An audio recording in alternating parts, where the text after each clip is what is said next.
శుభోదయం. ఈరోజు మా ఇంటి పెరట్లో పెరిగినటువంటి బీన్స్ ప్లాంట్ అంటే బొబ్బర్ల మొక్క మీకు చూపిస్తున్నాను. బొబ్బర్ల పాదులా పెరుగుతాయి కదా, ఇవన్నీ కూడా బొబ్బరకాయలే, బీన్స్ అంటాం మనం.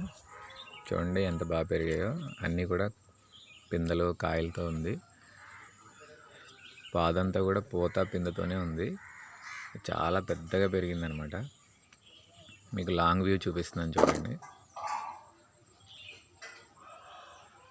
ఎంత బాగా పెరిగిందో కదా. వైలెట్ కలర్లో ఈ ఫ్లవర్స్ కనిపిస్తున్నాయి కదా, వైలెట్ కలర్ ఫ్లవర్స్. ఇవన్నీ కూడా పిందెలే, కాపు బాగా వస్తుంది.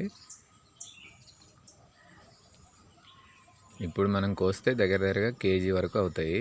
అన్ని కాయలు ఉన్నాయి. చాలా బాగా పెరిగింది. మీ గార్డెన్లో పెంచుకోవడానికి ట్రై చేయండి.